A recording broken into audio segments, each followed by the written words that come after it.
The only thing that ever really frightened me during the war was the U-boat peril. Winston Churchill.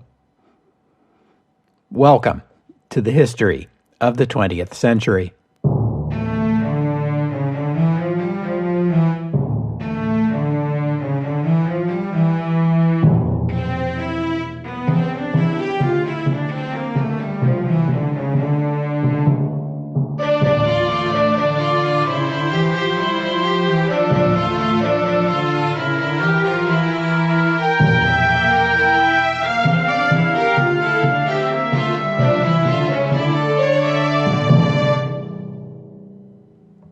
Episode 365, The Second Happy Time.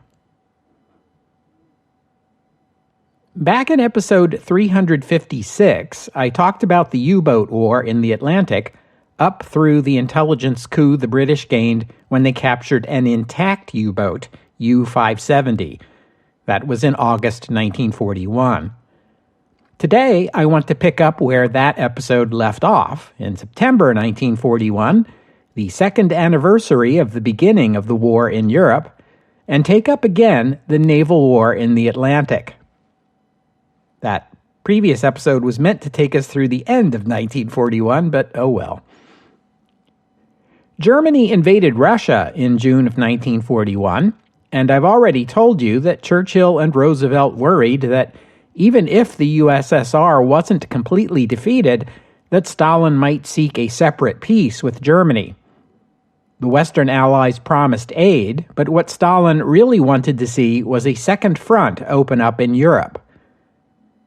That wasn't going to happen. The war in North Africa was about all the British Army was capable of at the time, and the U.S. was still neutral, so in lieu of a second front, both countries offered aid. One possible route for Western aid would run through Iran, cross the Caspian Sea, and up the Volga River, but that was slow going. The quicker, easier route was to bring aid to the Soviet Arctic. So in September 1941, the British began running aid convoys from Iceland to Archangel. Adolf Hitler had already ordered U-boat patrols in the waters near Norway. I told you about that in the earlier episode. The commander of the U-boat arm of the German Navy, Admiral Karl Dönitz, protested that order vigorously. U-boats were best used to attack enemy shipping, he argued. But Hitler had a feeling that the British were planning to invade Norway, and in Nazi Germany, Hitler's feelings became Wehrmacht's strategy roughly 2 seconds later. When the aid convoys to the Soviet Arctic began, this gave the U-boats in Norway a juicy target, though Dönitz still believed it was the wrong way to use them. The numbers back him up on this. In the 4 months from September to December 1941, 7 British convoys escorted 53 merchant ships to the Soviet Union, delivering hundreds of tanks and airplanes, 1,000 trucks, and 100,000 tons of ammunition and supplies. Some of these merchant ships suffered damage from the persistent bad weather and heavy seas in the Arctic, but not one was lost to a German U-boat. The Soviets had promised to use icebreakers to keep the port of Archangel open all winter so it could continue to receive these aid convoys, but they quit on December 12th, which forced the British convoys to divert to Murmansk, which was ice-free year-round, but Murmansk had fewer docking facilities, making the offloading of the cargo slower and more cumbersome. British and American sailors expected a warm welcome and expressions of gratitude in Murmansk. Instead, they got the cold shoulder, figuratively as well as literally. Sailors grew to hate the Murmansk run, even though other convoy runs were more dangerous. The dock workers in Murmansk may have been prisoners conscripted into this work, since most able-bodied men were needed at the front.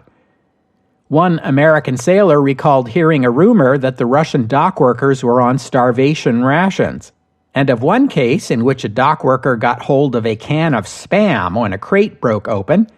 He was caught eating the contents of this can and was shot and killed on the spot. This goes a long way toward explaining their unfriendly attitude. Then Hitler began to worry about North Africa. Rommel had the British on the run, but he was limited by tenuous and unreliable sea supply from Italy, which was vulnerable to the Royal Navy. Hitler therefore ordered more U-boats taken from Atlantic convoy hunting and sent to the Mediterranean to assist the Italians in guarding that vital supply route. No doubt Dönitz was gnashing his teeth so hard they were in danger of breaking. After the sinking of Bismarck, the Führer had finally seemed to appreciate the value of the U-boats. He'd ordered U-boat production accelerated in order to get as many boats into the Atlantic as possible, which is what Dönitz had been arguing for since the war began. Only now, what the Führer gave with one hand, he took away with the other. Germany was ramping up U-boat production, but there were problems. Skilled shipyard workers were in short supply. New and untrained workers made mistakes that forced the Kriegsmarine to return some of the new boats they'd received for additional work. The U-boat training program had been moved from the Baltic to Norway, which led to delays. Finished U-boats were backing up in German ports for want of crews to operate them, and when the crews did arrive, they were often poorly trained and prone to making mistakes, as we saw in the case of U-570. The Germans weren't the only ones with these sorts of problems. When the convoys crossed the Atlantic eastbound, they were escorted by 3 different escort groups in 3 segments. First, the Royal Canadian Navy, then Royal Navy ships based in Iceland, and finally Royal Navy ships based in Britain. But the Canadian Navy was also suffering from growing pains. Its Atlantic force went from 6 destroyers to 13 after receiving 7 of the 50 destroyers the Americans had given to the British, plus about 50 smaller corvettes built in Canada, and Canadian shipyards were producing 5 new corvettes every month. The Canadians used these ships to provide their escorts, but this rapid expansion of the Canadian Navy meant that all but a handful of its 19,000 sailors were recent recruits with little to no training or experience.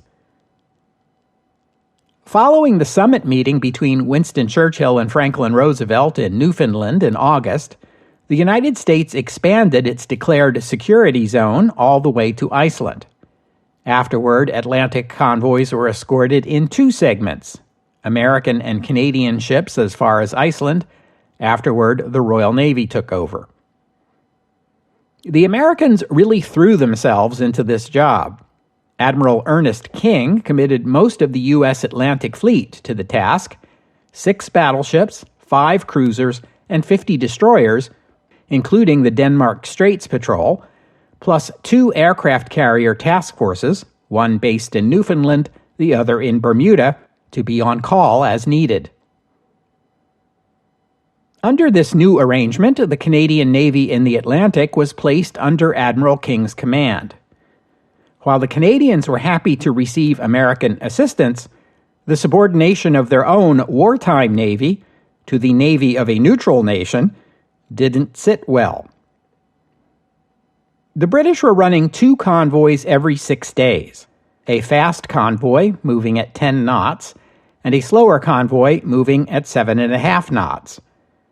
Admiral King decreed that the U.S. Navy would take responsibility for escorting the fast convoys, while the Royal Canadian Navy would escort the slow convoys.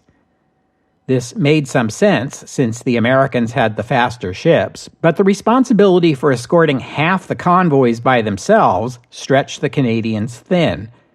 They requested American assistance, but Admiral King turned them down. He believed that ships of different navies should not operate together, as each navy had its own procedures and customs, and combining ships unfamiliar with each other's ways of doing things was an invitation to accidents and disaster. On October 17th, a brand new American destroyer, USS Kearney, was hit by a German torpedo and seriously damaged. On October 31st, 1941, the First World War vintage American destroyer USS Reuben James was torpedoed and sunk by U-552 while escorting a convoy through the American security zone. 100 American sailors were killed, prompting Admiral Stark, the Chief of Naval Operations, to proclaim, "Whether the country knows it or not, we are at war." Folk singer and songwriter Woody Guthrie memorialized the loss by writing a song, "The Sinking of the Reuben James." That month, some 900 merchant ships crossed the Atlantic, but the U-boats were only able to sink 14 of them, plus a British destroyer, a British corvette, and the Reuben James. This was a great disappointment to the Germans, given that they now had close to 24 boats on patrol in the North Atlantic. November, though, would be even worse.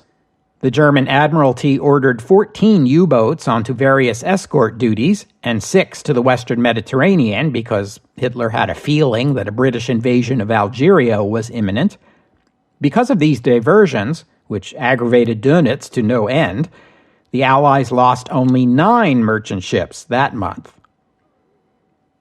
The story in December was similar. The German U-boat flotilla had accomplished disappointingly little in the last months of 1941, notwithstanding increased numbers of boats on patrol.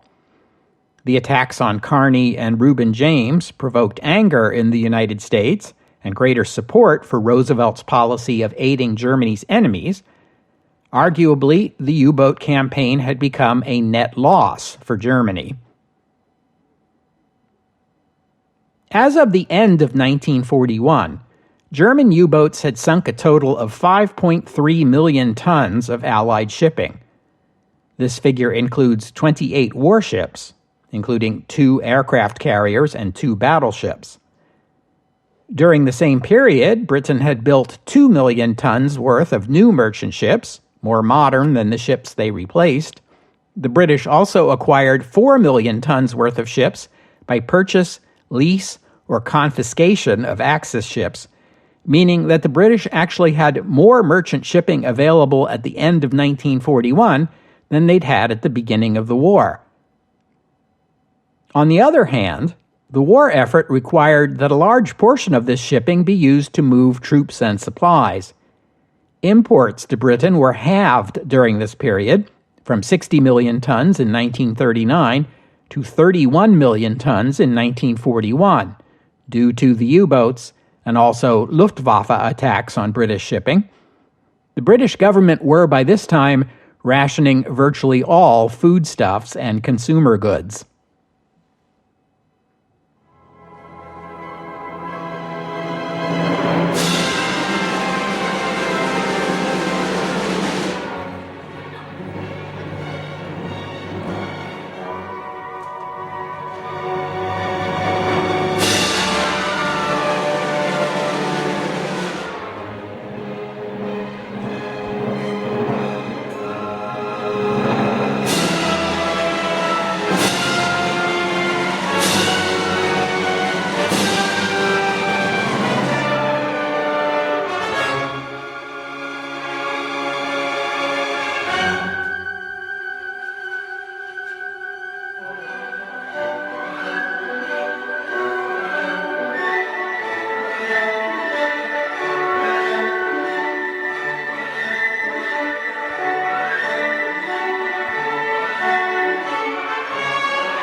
The entry of the United States into the war was a great opportunity for Dönitz, as it handed him an excellent argument for redeploying the U-boats away from their Mediterranean duties and back to the North Atlantic.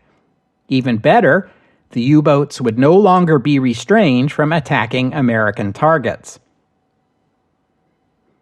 In 1942, a much larger proportion of the population of the United States lived in the northeastern part of the country than is the case in our time. Being Americans, they consumed a lot of gasoline and other petroleum products. Most of America's oil production was in Texas and the Great Plains. When this oil was first exploited commercially around the turn of the century, the bulk of it was shipped to the Northeast in railroad tanker cars. But as demand increased, the oil companies switched to a more economical method of transporting large quantities of their products: tanker ships. American tankers loaded up on oil in ports in Texas and carried it around Florida and up the U.S. coast to the big eastern ports. British tankers followed the same route, only then they continued on to Nova Scotia and Newfoundland, where they joined the convoys to cross the Atlantic. In 1942, more than 90% of the petroleum products consumed in the northeastern United States and in eastern Canada arrived by ship. Shortly after the German declaration of war on the United States, Dönitz began an operation codenamed Paukenschlag, which is usually translated into English as Operation Drumbeat. The United States was too far away and out of range of the Kriegsmarine's Type 7 U-boat, so the first attacks were conducted by the longer-range Type 9 U-boats. Since the Germans didn't have so many of these, the first wave consisted of just 5 boats, assigned to hunt solo along designated parts of the U.S. East Coast. One drawback to submarines hunting along the east coast of the United States is the relatively wide continental shelf, which limits a sub's ability to dive deep in order to avoid detection. The U-boats were ordered to quickly withdraw to deep sea after attacking a ship close to shore, which took up precious patrol time and burned equally precious fuel. The narrowest point in the continental shelf is at Cape Hatteras in North Carolina, where the barrier islands force any passing ship to turn east, closer to the deep sea, and making something of a choke point in ship traffic, where one might expect to find many merchant ships close together. The first U-boat crews to hunt in American waters were astonished at how many ships they found, and how few precautions any of them took. Captains reported seeing a dozen or more ships at a time. Some had their lights on at night. Even ships sailing dark could be spotted when their silhouettes moved across the city lights of American ports. The Americans were loath to order blackouts in their coastal cities, as this would be bad for business. There were more targets than the U-boats had torpedoes. In the first 9 days after these 5 U-boats arrived on station, they sank 27 ships, most of them tankers. German U-boat crews called it die zweite glückliche Zeit, the second happy time. Dönitz also made sure to send some of his shorter-range Type 7 boats to the Canadian coast to keep up the pressure on those transatlantic convoys and discourage the Allies from redeploying their anti-submarine escort ships and planes away from the convoys and to the American East Coast. No ships in American waters were operating in convoys, except for those traveling the transatlantic route to and from Britain. The heavy losses led to infighting between Royal Navy commanders and their U.S. counterparts, chiefly Admiral King, the former commander of the U.S. Atlantic Fleet, now promoted to Chief of Naval Operations. King had a reputation for disdaining the Royal Navy and its leaders, though a story is told that when a British admiral complained to an American admiral of King's antipathy toward the British, the American is supposed to have replied that, no, King was like that toward everybody. Franklin Roosevelt liked to say that King shaved every morning with a blowtorch. Perhaps this is the reason why history is usually sympathetic to the British side of this debate, while King is often dismissed as short-sighted and stubbornly unwilling to learn from the British experience. And lesson 1 of the British experience was that convoys were the best defense against U-boats. They urged King to organize merchant shipping along the U.S. Atlantic coast into convoys, but it took months before King put that into effect. In defense of King, one of the other ideas the British were pushing was to assign a single overall commander in charge of escorting Allied convoys in the Atlantic. And of course, they had in mind a British admiral for that job. King refused because he couldn't stomach the idea of a British admiral in charge of organizing domestic U.S. shipping. Aside from simple nationalism, you'll recall that King thought it was safer to keep navies of different nations separate. And there was the Pacific. As you know, the Japanese were at this time scoring victory after victory in the Pacific theater. These Japanese gains were attracting more attention from the U.S. Navy, the U.S. government, and the American public than was the U-boat war. Something needed to be done, beginning with deploying the U.S. Army and Marines to the region. King and the U.S. Navy still placed a high priority on escorting troop convoys, all the more so in the months after Pearl Harbor, when things were looking bleak in the Pacific theater. If a troop convoy was successfully attacked and many lives lost, it would surely be a serious blow to American morale. And like the Royal Navy before them, the U.S. Navy found it had more escort responsibilities than escort ships to handle them. Many U.S. destroyers were old, and the reality is that a fleet destroyer is not necessarily the ideal anti-submarine escort. The Royal Navy had learned that smaller, slower, but more maneuverable ships, equipped primarily with anti-submarine weapons and equipment, were cheaper than destroyers and offered more bang for the buck, bang for the quid, than fleet destroyers did. The British called this class of ships frigates. The Americans called them destroyer escorts. Whatever you call them, the U.S. Navy didn't have enough of them when it went to war. The U.S. began a crash program to build some, but that would take a few months before the first ships went into service. Meanwhile, losses would mount. And Admiral King believed it was better to have no convoys at all than to group ships into inadequately defended convoys. In this, British experience had already shown he was wrong. Merchant ships were safer in convoys than they were going it alone, even when the convoy was unescorted. But King clung to his view, and you can certainly blame him for that. The Americans had also been slow to adopt British technologies like radar and sonar and Huff Duff that were useful in hunting submarines. Here, too, the Americans soon began to produce more advanced and effective detection technology. And speaking of detection, the Americans were also short on naval reconnaissance aircraft, such as the highly versatile PBY Catalina flying boats, for the simple reason that the Japanese had destroyed so many of them at Pearl Harbor and elsewhere in the Pacific during the opening weeks of the war. And it has to be said that at this point in the war, the Germans were getting a run of luck. In 1941, an expansion of U-boat patrols in the Atlantic yielded little in the way of additional sinkings, which led Admiral Dönitz to suspect that the Allies were able to read Enigma messages, even though pretty much everyone else in the German military insisted that was impossible. Maybe so, but just to be on the safe side, Dönitz tightened security on U-boat communications, even those using Enigma. And in February 1942, the Kriegsmarine switched to a new four-rotor Enigma machine, and just like that, Bletchley Park was in the dark. No one could read the German Navy's Enigma messages anymore. At that same time, German naval intelligence cracked the Allied naval cipher number 3, which was used by both the British and American navies when they communicated with each other.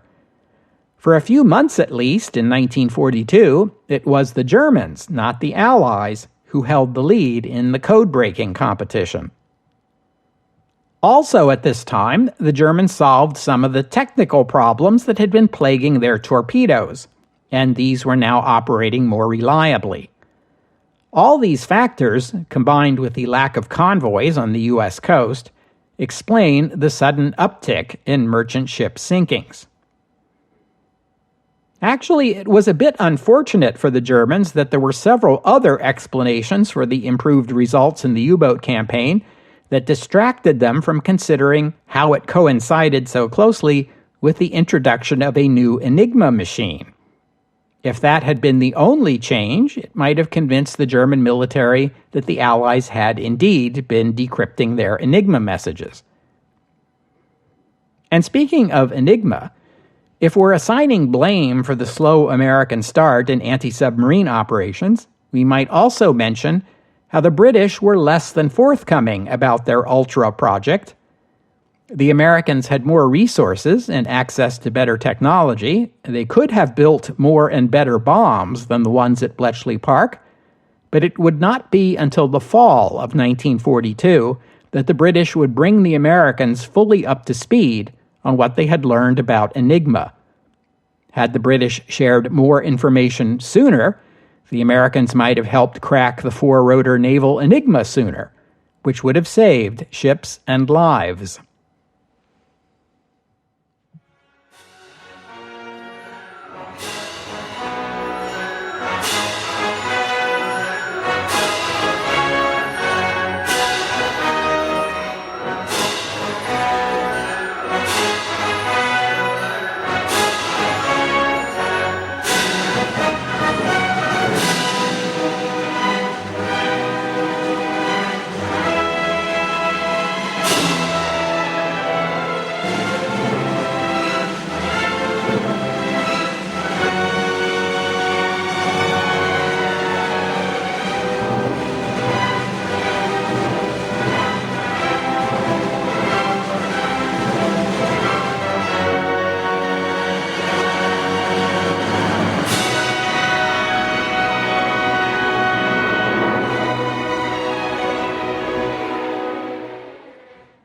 Encouraged by the U-boat successes off the east coast of the United States, Dönitz began sending increasing numbers of U-boats there.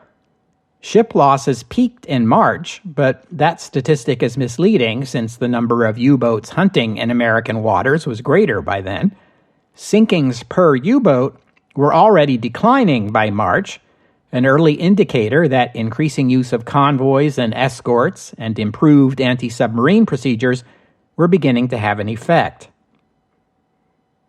The Allies lost a total of 609 ships between January and June 1942, versus the loss of 22 U-boats. It could have been worse were it not for Adolf Hitler's order that 50 U-boats be held in reserve for the defense of Norway, as Hitler remained convinced that an Allied invasion of that country was coming any day now. Hitler also ordered all of his Navy's biggest surface ships to Norwegian waters, including the new battleship Tirpitz and the pocket battleships Lützow and Admiral Scheer. Since Hitler had vetoed further surface raids into the Atlantic, this was about all the remaining German surface fleet was good for. The battlecruisers Scharnhorst and Gneisenau, along with the heavy cruiser Prinz Eugen, were still stuck in French Atlantic ports ever since Hitler ordered an end to surface raiding. Hitler wanted these ships in Norway as well. They certainly weren't doing the German war effort much good sitting where they were. All they were doing in France was attracting RAF bombing raids. As Hitler himself observed, the only benefit of keeping those three ships where they were would be that they were drawing away RAF bombers that would otherwise be bombing targets in Germany. It would have been only a matter of time before the RAF succeeded in disabling or sinking all three of these ships. Hitler ordered them returned to Germany for redeployment to Norway. The trip around the British Isles was judged too risky. Thus began an episode remembered as the Channel Dash. German minesweepers cleared a path in the English Channel, and on the night of February 11th, 1942, those three ships made a break for it. In a stunning development, the German warships went undetected until the following morning, by which time they had made it as far as the Strait of Dover, even though the British had advance warning of the attempt through Enigma decrypts. The Royal Navy and the RAF then attempted to attack the German warships unsuccessfully, although Scharnhorst and Gneisenau each struck a mine in the North Sea and sustained damage. The Channel Dash was a huge embarrassment for the Royal Navy, which for centuries had claimed the waters of the English Channel as its own. The British lost 250 sailors and aircrew members killed and 42 aircraft lost in this episode. The Germans lost 36 sailors and aircrew and 22 aircraft. Though this was a morale and propaganda win for the Germans, it was a hollow victory. 2 weeks later, Gneisenau was bombed while in dry dock for repairs and never went out to sea again. Prince Eugen was repaired, torpedoed, repaired again, and spent the rest of the war in the Baltic. Only Scharnhorst made it to Norway to take up its new duties there. And speaking of naval duties in Norway, Hitler had redeployed the best remaining surface ships in the Navy, plus 25 U-boats on patrol, to defend against the Allied invasion he was sure was imminent. The invasion never came, but the redeployment wasn't a complete waste. As I said, the British began running convoys from Iceland to Archangel in August 1941 for the purpose of providing aid to the USSR. In the system of code letters the British used to identify their convoys, runs from Iceland to Archangel were designated PQ, and the return trip QP. These convoys ran twice a month. The first was designated PQ1, then PQ2, and so on. These convoy runs were complicated by the existence of German air and naval units stationed in Norway, which acted as a fleet in being. In other words, it didn't matter whether Tirpitz attacked any of these convoys or not. Every convoy had to be accompanied by Royal Navy battleships sufficient to defend it against Tirpitz, just in case.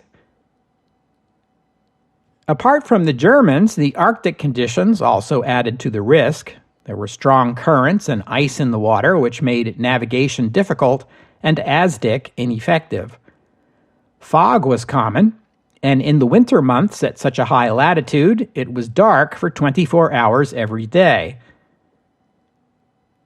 These convoys traveled with a close escort of destroyers and other small ships, a covering force consisting of a squadron of cruisers, and a more distant covering force that included an aircraft carrier and battleships, ready to charge to the rescue should the Tirpitz show up. The first 13 of these convoys got there and back easily enough. They lost a combined total of just one ship. But with the coming of spring and increasing hours of daylight, attacks from German aircraft based in Norway began to increase. Convoy PQ-16, which ran in late May 1942, lost 7 ships, all to the Luftwaffe except for one sunk by a mine. Long summer days were not good for the U-boats either, as it made their detection more likely.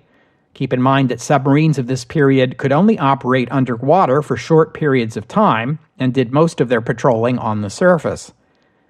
Dönitz thought that the results of PQ-16 were a convincing demonstration that the U-boats stationed in Norway could be better used in the Atlantic.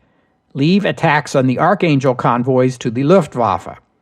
But generally, Hitler and the Wehrmacht command were encouraged by the results, encouraged enough to attempt something even bigger. Come the next convoy, PQ-17, the Germans would make an all-out effort, combining planes, surface ships, and submarines, and attempt to destroy it completely. The Royal Navy wanted to suspend these convoys altogether for the summer months, but Washington and Moscow both disagreed vehemently. The 1942 offensive by Army Group South in the Soviet Union was forcing the Red Army to retreat and retreat and retreat again. Russia could not afford a delay in these vital shipments. PQ-17 left Iceland on June 27th, when the summer sun was at its height. It was made up of 35 merchant ships, including 22 American, 8 British, 2 Soviet, 2 Panamanian, and 1 Dutch. Together they carried 300 aircraft, 600 tanks, 4,000 trucks, and 100,000 tons of supplies. The total value of the cargo is estimated at $700 million, a huge sum of money for the time. The Germans did not know the details of the convoy's departure or course, so they put up 2 lines of U-boats for reconnaissance. The convoy got past the first line undetected, but was found by U-456 in the second line on July 1st. The German Admiralty ordered its surface ships in Norway to proceed north along the coast to Altenfjord, in the far north of the country. Lützow ran into rocks and had to turn back, but Tirpitz, Admiral Scheer, and Admiral Hipper made it to the destination. Adolf Hitler was leery of sending the surface warships, though. 1 American and 1 British battleship and a British aircraft carrier were known to be out there somewhere, and the loss of what was left of the German surface fleet would be a serious blow to German morale and prestige. He told Admiral Raeder not to order these ships to attack the convoy unless it was certain that no Allied carrier, battleship, or submarine was close by. The U-boats converged on the convoy, but conditions were not favorable. Dense fog made it nearly impossible to target the ships. The Luftwaffe had better luck. It bombed the convoy repeatedly from July 1st to July 4th, striking in the afternoons when the fog cleared. They were able to sink 4 of the merchant ships. In London, the first Sea Lord, Admiral Sir Dudley Pound, was a nervous wreck. He knew from Enigma decrypts that the Germans had massed their warships at Altenfjord. He did not know of Hitler's reluctance to use them. Late in the day on July 4th, Pound became convinced that the German warships must have departed Altenfjord and would intercept the convoy the next day, with support from U-boats and aircraft.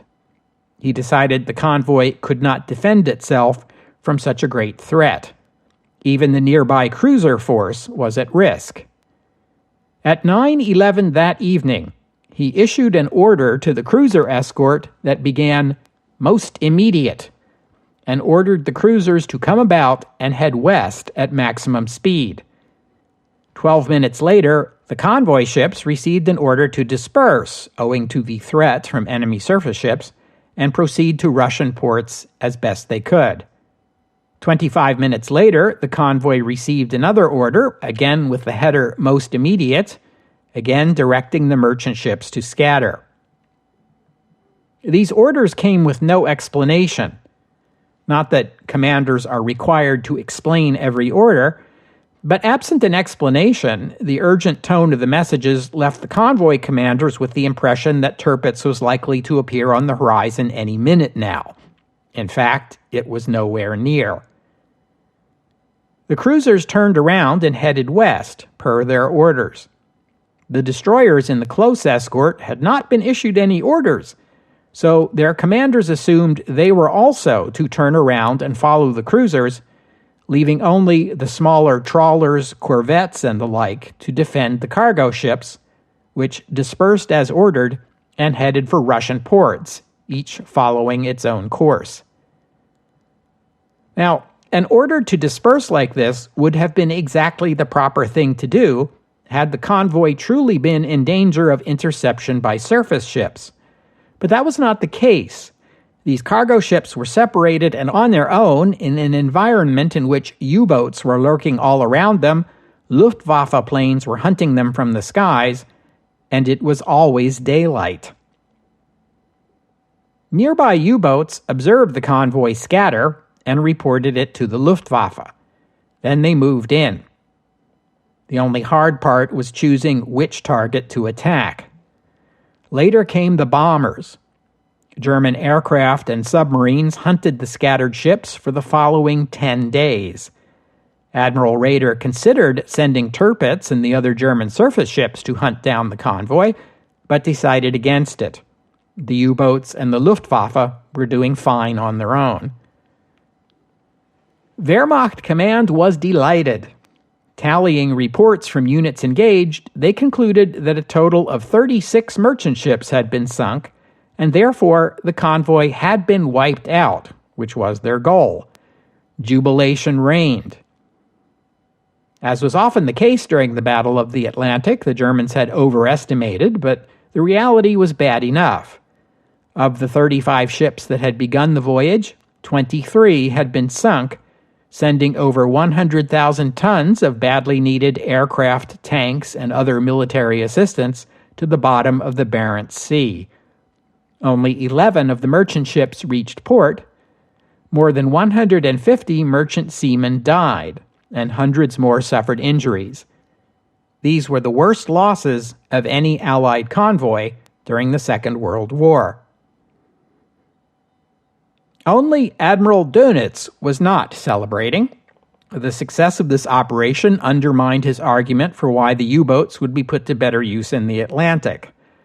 The Royal Navy, on the other hand, determined not to send any further convoys to Russia until autumn, no matter what the Soviets or the Americans had to say about it.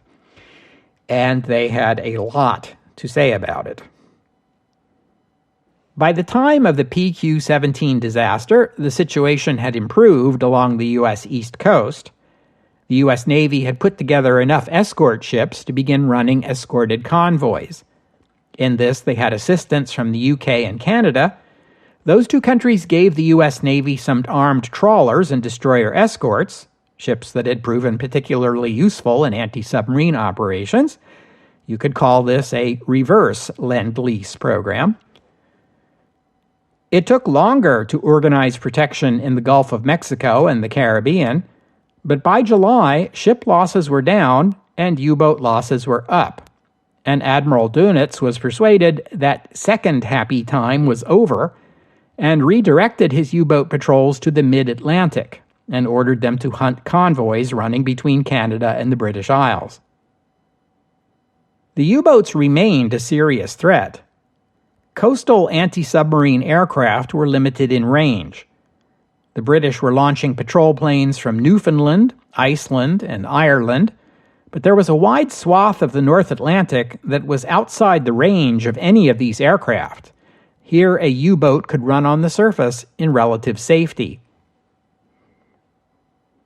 And in Germany, now that the German government and Navy were in agreement that their U-boats were their most potent naval weapon, U-boat production was still increasing. By 1943, Germany was launching more than 20 new U-boats every month, while monthly losses were running less than half that, meaning the numbers of boats on patrol in the mid-Atlantic were ever increasing. The second happy time may have been over, but the U-boats were still out there.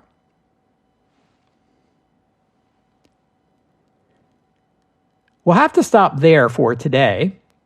I thank you for listening, and I'd especially like to thank Richard and Mike for their kind donations, and thank you to Melatonin Munchies for becoming a patron of the podcast. Donors and patrons like Richard and Mike and Melatonin Munchies help cover the costs of making this show, which in turn keeps the podcast available free for everyone. So my thanks to them and to all of you who have pitched in and helped out. If you'd like to become a patron or make a donation, you are very welcome. Just visit the website, historyofthe20thcentury.com, and click on the PayPal or Patreon buttons. The podcast website also contains notes about the music used on the podcast, which is sometimes my own work and sometimes licensed, but many times the music you hear here is free and downloadable. If you hear a piece of music on the podcast and you would like to know more about it, including the composer, the performers, and a link to where you can download it for yourself, that would be the place to go. And while you're there, you can leave a comment and let me know what you thought about today's show. And I hope you'll join me next week here on the History of the 20th Century as we revisit the situation in Africa, where Erwin Rommel remains frustrated by his inability to take Tobruk. The Desert Fox, next week, here on the History of the 20th Century. Oh, and one more thing. A few minutes ago, I mentioned British anti-submarine aircraft patrols operating out of Ireland. I meant, of course, Northern Ireland, as the Irish Free State remained neutral during the Second World War. If you look at a map of Ireland, you'll see that Northern Ireland is really more northeastern Ireland. The west coast of the island is part of the Irish Free State all the way up to Malin Head, the island's northernmost point. Respect for Irish neutrality would therefore require RAF Coastal Command units based in Northern Ireland to fly north until they were farther north than that point, then circle around Malin Head and proceed west and south into the Atlantic. This adds about 500 miles, or 800 kilometers, give or take, to the round-trip flight, which would substantially reduce the range and patrol time of aircraft based in Northern Ireland. But a look at the map will also tell you that the westernmost point in Northern Ireland comes within 7 kilometers of the Atlantic Ocean, separated only by a narrow strip of land belonging to the Irish Free State in County Donegal.